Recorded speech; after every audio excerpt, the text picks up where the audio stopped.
여러분 안녕하세요. 호수파파입니다. 5월 12일에 발표된 국토부 보도자료 토지거래 허가구역에서의 세입자 있는 주택 매매에 대한 내용인데요. 언론을 통해서 접하신 분들 많이 계실 거예요. 간단하게 핵심 내용만 정리해 드립니다. 토지거래 허가구역 내에서 세입자가 있는 주택을 매매할 경우 앞으로는 모든 주택에 대해서 매수인의 실거주 의무를 유예해 준다는 내용이에요. 언제까지?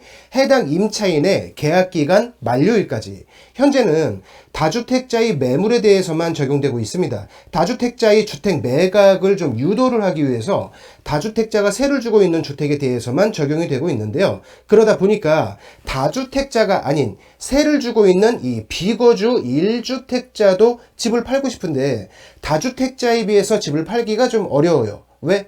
다주택자가 내놓은 세입자 있는 집은 세입자의 만기까지 매수인의 입주를 유예해 주는데 1주택자가 내놓은 세입자 있는 집은 매수인이 바로 입주를 해야 하니까 1주택자가 오히려 역차별을 받고 있다, 이런 얘기들이 있었고요. 얼마 전에 국정회의에서도 이재명 대통령이 직접 이에 대한 언급을 했었습니다. 다만 여러분들이 이제 좀 혼동하시면 안 되는 게 이게 5월 12일에 발표된 내용이긴 하지만 현재 적용되고 있는 건 아니에요. 곧 이렇게 바꾸겠다라는 내용을 미리 발표한 것이고요. 시행령을 바꿔야 하기 때문에 5월 13일에 입법 예고가 됐습니다. 그러니까 이렇게 바꿀 예정이지 현재 지금 적용되는 것은 아니라는 점, 이 점 주의하실 필요가 있고요. 조건이 몇 가지 있습니다. 첫째가 매도인의 조건이에요. 정책이 발표된 5월 12일에 세를 주고 있었어야 합니다. 그러니까 5월 12일 발표 그 이후에 새롭게 세를 준 주택은 해당되지 않아요. 이게 첫 번째 매도인의 조건이고요.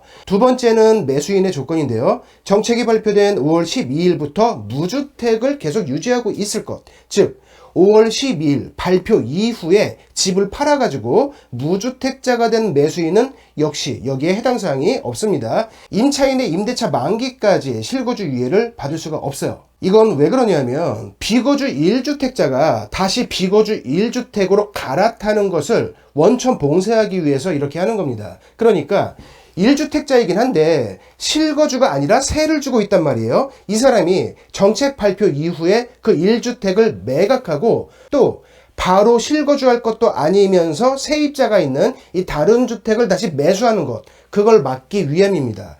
1주택자의 갭투자 갈아타기를 방지하기 위함이다. 이 부분은 머리를 좀 쓴 것 같아요. 기타 조건입니다. 올해 12월 31일까지 토지거래 허가 신청을 하고 허가가 떨어지면 4개월 이내에 등기 이전까지 완료를 해야 합니다. 그러니까 올해 12월 31일까지 토지 신청을 한 건들에 대해서만 적용되는 일종의 한시법이란 얘기죠. 주의할 점이 하나 있는데요. 조건에 해당되면 세입자의 만기일까지 매수인의 실거주를 유예해 주긴 하지만 늦어도 2028년 5월 11일까지는 매수인이 실입주를 해야 합니다. 즉 세입자의 계약갱신 요구를 거절해야 한다는 거예요. 세입자의 권리를 지켜준다고 하면서 계약갱신 요구에 응하고 본인의 입주를 또 2년 뒤로 밀어버리는 이런 꼼수 안 통한다. 이거 주의하시기 바랍니다.